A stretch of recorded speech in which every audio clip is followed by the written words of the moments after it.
3, 2, 1, gravando. Desafios do São Paulo para 2023. A diretoria já sabe o que vai fazer para que tenha um andamento melhor do trabalho na próxima temporada e, claro, sem ainda saber se vai para a Libertadores da América na próxima temporada. Algo que é muito difícil, mas o São Paulo ainda fala muito nessa questão de pegar uma vaga na pré-Libertadores. E vou falar também sobre a declaração do presidente Edinaldo Rodrigues da CBF sobre Abel Ferreira, Dorival Júnior e Fernando Diniz como candidatos a assumir a seleção no próximo ciclo, depois do encerramento do Tite na Copa do Mundo. Será que já teve algum contato com esses treinadores? Será que esses treinadores serão mesmo alvo da CBF na virada do ano, na virada da Copa do Mundo? Trago esses bastidores também para vocês. Antes, se inscreve aqui no canal e ative as notificações. Importante você compartilhar e também, claro, ativar o sininho para receber uma mensagem toda vez que tiver um conteúdo novo, beleza?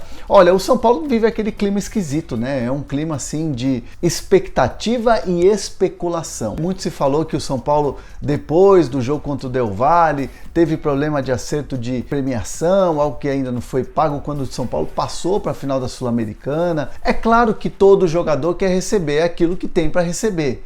Eu tenho certeza que você que está acompanhando esse vídeo, se tiver alguma graninha para receber, quer receber. É natural isso. Mas o São Paulo, né, pelo menos com as pessoas com quem eu converso no dia a dia do São Paulo, me dizem essas pessoas que o São Paulo sempre foi transparente com os jogadores em relação ao pagamento de salário atrasado, pagamento de imagem, pagamento de premiação, e que isso não interferiu. De fato, ouvi a seguinte frase: São Paulo perdeu na bola, São Paulo perdeu na bola, São Paulo foi engolido pelo Del Valle. Enfim, ponto, isso aí não está mais em discussão e nada muda. O Del Valle já é campeão, São Paulo perdeu a Sul-Americana. São Paulo, por mais que a gente falasse e o papo interno fosse de que o São Paulo estava pronto para ser campeão, o São Paulo mostrou e provou que não está pronto para ser campeão, que é um time que vai evoluir. E é mais ou menos isso que detecta a diretoria do São Paulo, que o São Paulo vem evoluindo ao longo do tempo, né? É um time que ouvi que nessa gestão já chegou a 3 finais de campeonato. Ganhou o Campeonato Paulista quando estava o Hernan Crespo, chegando na decisão do Paulista nesse ano, perdendo para o Palmeiras e perdendo para o Del Valle, né? Além da semifinal da Copa do Brasil contra o Flamengo. É um processo de evolução que eu escutei de uma pessoa importante do clube dizendo: é difícil explicar isso para o torcedor, que o torcedor quer ser campeão, mas que é um processo que o clube precisa passar. Então, o que a diretoria planeja para a próxima temporada? O que a diretoria pensa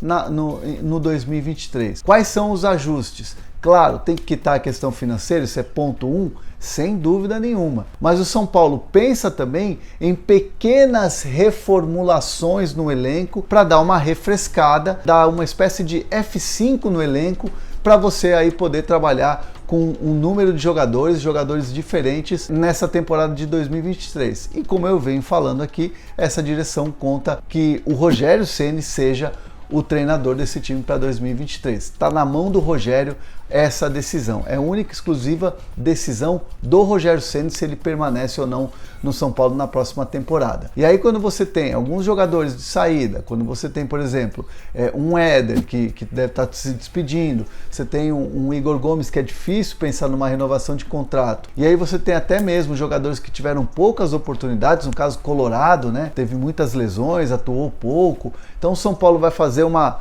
espécie de pequena reformulação em seu elenco para continuar e para pegar 2023, né? E aí você tem um processo de evolução e tem um time um pouco mais competitivo. Falei com outra pessoa também importante do São Paulo que me disse que o São Paulo ainda precisa melhorar na questão de decisão. Caso contra o Palmeiras, de estar mais pronto para uma decisão, no caso do Del Valle, enfim. É claro que é tudo papo depois de você ter perdido. O São Paulo pensa que em 2023 não pode repetir os erros de 2022. Então, São Paulo que coloca assim meio que panos quentes em qualquer tipo de fagulha que acontece, e é natural acontecer depois de uma derrota, como foi contra o Del Valle, para que o trabalho siga e para que tenha foco nessa questão de reta final de 2022 para a entrada em 2023. O que me disseram também é que assim, os jogadores estão muito fechados nessa questão de conseguir pelo menos uma vaga ou conseguir uma vaga na pré-Libertadores. O Alisson falou sobre isso depois do jogo, o Luciano também falou sobre isso.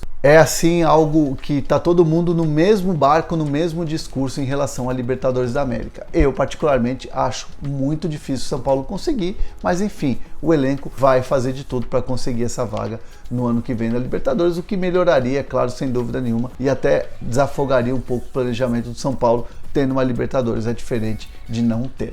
Certo? Antes de falar sobre próximo técnico da seleção brasileira, eu vou falar sobre a Centauro, porque a Centauro sempre vai ter uma ofertinha bacana para você. Ah, sextou, hein? Sextou com a Centauro. Sabe o que você vai fazer? Você vai usar esse QR Code que está na tela e você vai usar o quê? Esse cupom que vai te dar 10% de desconto na compra dos seus produtos. Hernan10, digita lá, entra no link que está aqui na descrição do vídeo ou nesse QR Code e aproveita todas essas barbadas que a Centauro te dá, certo? Presidente Edinaldo Rodrigues da CBF falou ontem, num evento que teve lá na CBF, quando foi perguntado, evidentemente, sobre nomes para substituir o Tite depois da Copa do Mundo. Claro, foi perguntado, e o Abel faz parte? Ele disse, sim.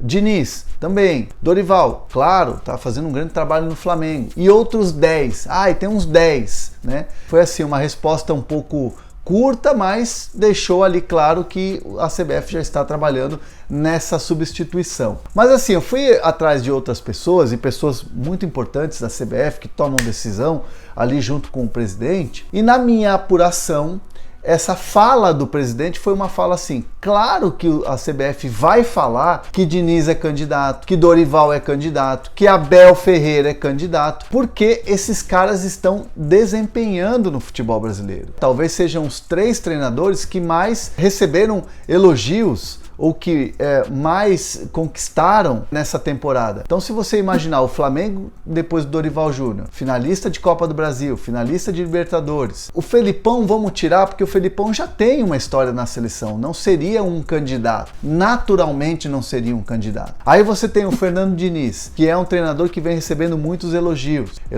de inclusive outros clubes, é um treinador hoje valorizado no mercado, naturalmente é um treinador que a CBF falaria, não, estamos de olho. E claro, o Abel Ferreira, por tudo que conquistou, por tudo que vem conquistando no Palmeiras e pelo excelente trabalho que ele vem fazendo. O Abel não é só um treinador que ganha títulos e consegue montar time para ganhar título. O Abel tem sido um treinador que tem mudado a história um pouco do que é o futebol brasileiro. Chegar, treinador estrangeiro, da maneira que ele conquistou esse trabalho dele, jovem, é um técnico que entra para a história do futebol brasileiro sem dúvida nenhuma. Para a história do Palmeiras é líquido e certo. Mas é um treinador que para você contratar, você tem que mudar um pouco da filosofia e da cultura da CBF de nunca ter tido um técnico estrangeiro. Evidentemente, o debate sobre Abel Ferreira interno na CBF é sobre questão de ser um estrangeiro, sobre questão de comportamento. Claro, a CBF vai analisar tudo isso antes de contratar um treinador, né? O Diniz também, pela falta de experiência,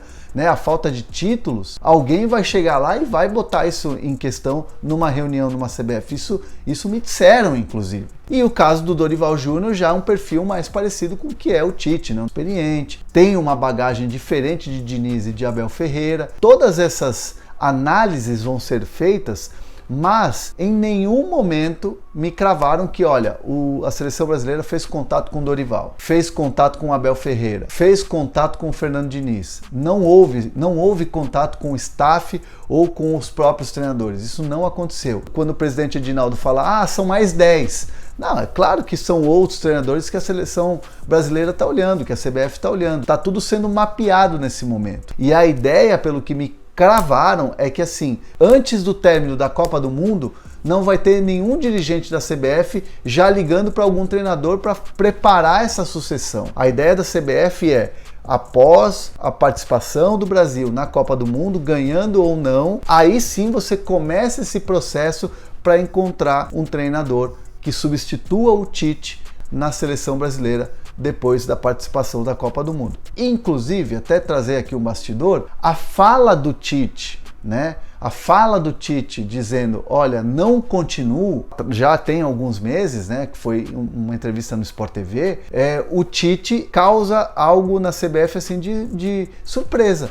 Muita gente dentro da CBF ficou surpresa com a fala do Tite falando, olha, não vou, independentemente do que aconteça, não continuo. Internamente o Tite já dava esses sinais, causou assim uma surpresa. Enfim, escolhas, não tem nada que esteja arranhado nesse momento por causa dessa declaração, mas fato é que a CBF está bem tranquila em relação a isso. E o que fica, né, na minha apuração dessa fala do presidente Edinaldo Rodrigues sobre esses treinadores é que foi algo muito protocolar e óbvio desses treinadores que são treinadores que se destacaram em 2022. Quero seus comentários sobre essa questão do técnico da seleção brasileira. Qual técnico você escolheria para ser o comandante da seleção na próxima temporada, no próximo ciclo? E quero também, evidentemente, a participação da galera tricolor falando sobre o planejamento do São Paulo para 2023, beleza? Deixa os comentários aqui. Se você não se inscreveu no canal,